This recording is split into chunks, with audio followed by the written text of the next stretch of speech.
Hello everyone, आप सबका वांगशन bubble में फिर से एक बार बहुत बहुत बहुत स्वागत है। डेस्टिनी फाइटर के आज के पार्ट 13 को शुरू करते हैं। वेनिंग और झांशियान के बीच में मालिक और दोस्त का रिश्ता था।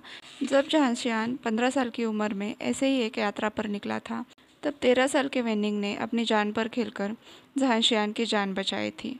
अपनी दादी के कहने पर वो झांशियान की यात्रा में उसका साथी बन गया। उसके लिए तो झांशियान बस एक यात्री था, लेकिन जब झांशियान उसे राजधानी में लेकर आया और महाराज के सामने अपनी असली पहचान बताई, तब वेनिंग फूला नहीं समाया। उसने महाराज के सामने धरती और स्वर्ग को साक्षी मानकर अपने ही दांतों से अपनी उंगली काटकर हमेशा झांशियान के साथ देने की रक्त की कसम खा ली। झांशियान के लिए वो खाना बनाना सीख गया, मार्शल आर्ट सीख लिया, झांशियान के सभी छोटी छोटी चीज़ों का ख्याल रखना सीख गया। महाराज वीज़ोंग ने झांशियान की परवरिश बहुत ही अच्छी तरह से की थी।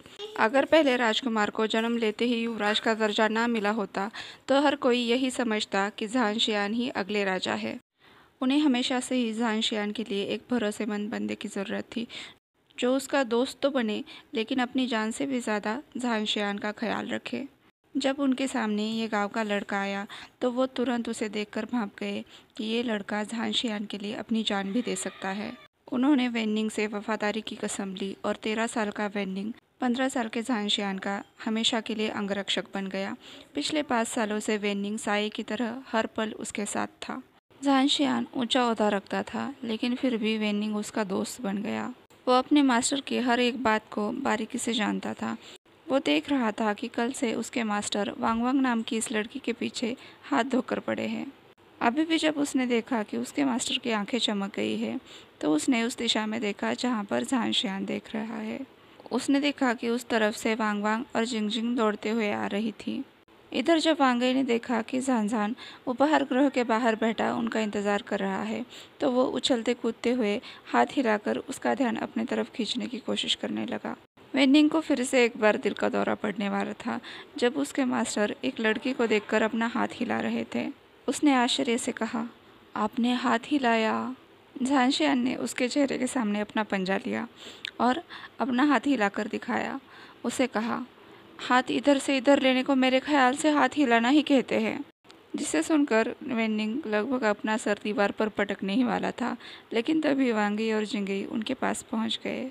माफ़ करना, हम रास्ता भूल गए थे, वांगई हाँफते हुए झांझान से बोला।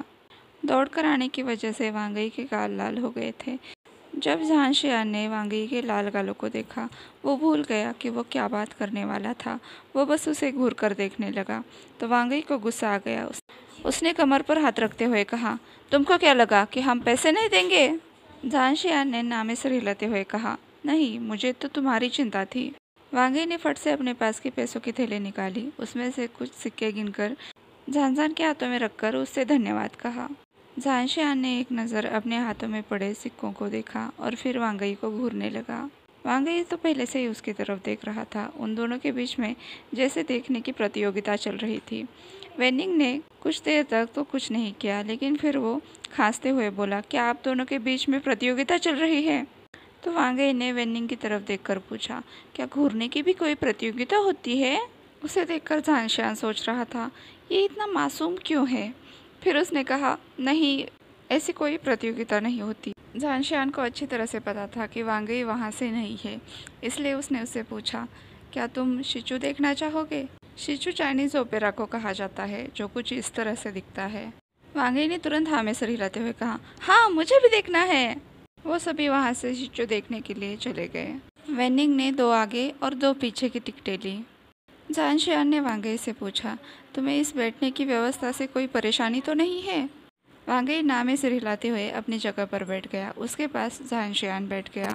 जिंगी और वेनिंग उनसे पीछे कुछ दूरी पर बैठ गए। थोड़ी देर बाद रंगमंच पर एक कलाकार आ गया, जिसे देखकर वांगई ने झांशियान से पूछा, इसने अपने चेहरे पर इतना रंग क्यों लगाया हुआ है? उसके ख्याल से शिचू बिल्कुल वैसा ही होगा जैसे वो चैन समुदाय में उत्सव के वक्त नाचते और गाते हैं, लेकिन यहाँ का नज़ारा तो बिल्कुल ही अलग था। झांशियान उसे बड़ी मुश्किल से समझा पाया कि ये लोग कलाकार है। वो खुद भी शिचू का ज़्यादा दीवाना नहीं था, लेकिन हर नई कलाकारी सबसे पहले महाराज को दिखाई जाती थी, इसलिए राजमहल में सबको शिचू देखने को मिलता था। लेकिन उसने कभी भी उस पर ध्यान नहीं दिया, क्योंकि हमेशा से उसका ध्यान मनोरंजन से ज़्यादा युद्धाभ्यास और राजनीति पर था। उसी की वजह से कभी वेन्निंग को भी सिचू देखने का मौका नहीं मिला था। पहले कुछ पलों तक तो वांग यी चुपचाप सब कुछ देख रहा था। वो इस नई चीज़ को समझने की कोशिश कर रहा था। लेकिन जब थोड़ी देर बाद राक्षस रंगमंच पर चले आए तो उससे वो देखा नहीं गया। वो दुबक कर झांझान के बगल में चला गया। झांशियान की धड़कनें पहले से ही वांग यी को देखकर बढ़ चुकी थी, लेकिन जब उसने एक तरफ से वांग यी का चेहरा देखा, वांग यी की खूबसूरती देखकर झांझान के होश ही उड़ गए।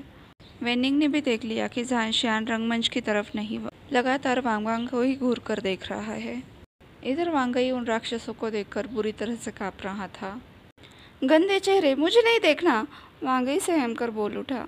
मेरे पीछे छुपो, झांशियान वांग यी के आगे आते हुए बोला। वांग यी भी झांशियान के पीछे दुबक कर बैठ गया। मुझे बताना जब वो गंदे लोग चले जाएंगे, वांग यी धीरे से बोला। झांशियान के कान बहुत सेंसिटिव थे।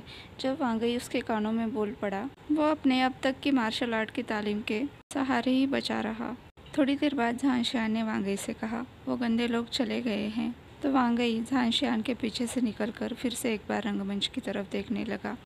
उसका डरा हुआ रूप भी बहुत ही खूबसूरत लग रहा था और उसका नकाब कहीं ना कहीं उसकी खूबसूरती में चार चांद लगा रहा था, जिसे देखकर झांशियान बस इतना ही बुदबुदा पाया, क्या तुम कोई अप्सरा हो?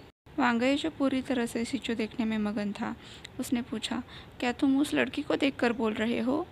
वांग यी रंगमंच को देखने में इतना तल्लीन हो गया था कि वो बिल्कुल समझ नहीं पाया कि उसने झांशियान पर कितना बुरा असर कर दिया है। वो अपना स्नैक्स एंजॉय करते हुए आगे का शो देखने लगे, जब तक कि फिर से एक बार वो राक्षस आकर गाने नहीं लगा। वांग यी चुपचाप अपनी जगह पर बैठे हुए कांपने लगा। ये उसके लिए बहुत शर्मनाक बात थी कि वो बस डरावने चेहरे देखकर इतना डर रहा है। क्या तुम यहाँ से जाना चाहते हो? झांशियान ने वांग यी से पूछा। वांग यी ने आखिरकार हिम्मत हार दी। उसने कहा, हाँ, मुझे इनसे डर लगता है। झांशियान, जिसे किसी की भी आज्ञा सुनने की आदत नहीं थी, वो तुरंत उठ खड़ा हुआ। इधर वेनिंग और जिंगई उस लड़ाई के दृश्य को बहुत ही तल्लीन होकर देख रहे थे। जब झांशियान ने वेनिंग से कहा कि हमें जाना है, तो वेनिंग ने कहा, क्या हुआ? अभी तो सबसे ज़्यादा रोमांचक दृश्य आने वाला है। इन दोनों की लड़ाई होने वाली है। हमने इसी के लिए तो सिक्के खर्च किए थे, और वो भी काफ़ी सारे। वेनिंग सोच रहा था। असल में उसे सिक्कों की नहीं पड़ी थी। वो भी पहली बार ठीक से सिचू देख रहा था, क्योंकि झांशियान को सिचू पसंद नहीं था, इसलिए वो भी कभी ठीक से देख नहीं पाता था। जिंगी ने तुरंत आगे आकर वांग यी को कंधे से पकड़ लिया। उसे पता था वांग यी को गंदी चीज़ें देखना, अंधेरा, इस सब से बहुत ज़्यादा डर लगता था। यहाँ तक तो ठीक था कि वांग यी डरा हुआ है, लेकिन झांझान क्यों उठकर खड़ा हो गया है, ये उसके पल्ले नहीं पड़ रहा था। झांशियान ने वांग यी की तरफ देखा, जो अपना सर नीचे किए अपने जूतों से खेल रहा था। वो ज़मीन पर तिकोण और चौकोन बना रहा था। उसे लगा कि वांग यी को बुरा लगेगा अगर वो उसका नाम लेगा, इसलिए झांशियान ने कहा, वो लड़ाई तो कितनी नकली लग रही थी। वेनिंग का मुंह तुरंत बंद हो गया, क्योंकि ये बात सच थी कि ये लड़ाई नकली थी।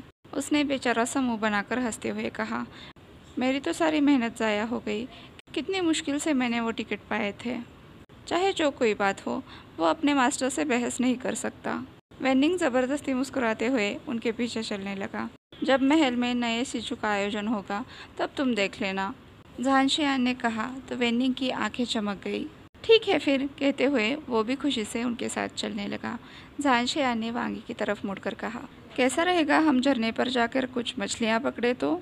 वो पूछ तो सबसे रहा था, लेकिन आंखें सिर्फ वांग यी पर ही टिकी थी। वांग यी पहले से ही उछलते कूदते हुए बोलने लगा, हाँ, मैं मछलियाँ पकड़ना चाहता हूँ। वेनिंग ने वांग यी की तरफ चौंक कर देखते हुए कहा, वांग वांग, कितने साल के हो तुम? तुम तो बिल्कुल बच्चे जैसे लग रहे हो। वांग यी ने भी उसे चैलेंज करते हुए कहा, तुम कितने साल के हो? तुम भी तो बच्चे जैसे ही लगते हो। अब शायद ये मुकाबला उम्र बताने का होने वाला था। जाहिर सी बात है कि वेनिंग इसे नहीं हारना चाहता था। उसने गर्व से कहा, मैं 19 साल का हूँ। तभी उसके सर पर जोर से चपेट पड़ी, तो उसने अपने सिर को सहलाते हुए कहा, मेरा मतलब है मैं 18 का हूँ। वांग यी ने खिलखिलाकर हंसते हुए कहा, तुम तो जिंगी जितने बड़े हो। वांग यी अब झांझान की तरफ मुड़ा और उसने उससे पूछा, तुम्हारी उम्र क्या है? झान मुस्कुराकर गर्व से बोला, मैं 20 साल का हूँ, मैं सबसे बड़ा हूँ। अब वांग यी पाउट करके ज़मीन की तरफ देखने लगा, क्योंकि यहाँ पर तो सभी उससे बड़े थे। इसका मतलब वही इन सबके बीच में बच्चा था। बाकी सबकी नज़रें उसने अपने ऊपर महसूस की। उसने अपना सर ऊपर किया, कमर पर हाथ रखा और गर्व से कहा, मेरी उम्र है 21। तीनों एक साथ उसकी तरफ देखकर चिल्लाए, क्या? मांगे इन्हें खिलखिलाकर हंसते हुए अपना पपी फेस बनाकर धीरे से कहा, घटे 4 मतलब 17। आज के लिए बस इतना ही। आपसे कल मिलती हूँ। तब तक के लिए अपना ख्याल रखिए। मेरे चैनल को सब्सक्राइब नहीं किया है तो सब्सक्राइब कर लीजिए। वीडियो पसंद आया हो तो लाइक, शेयर और कमेंट करके मुझे बताइए और बबल में खुश रहिए। Thank you.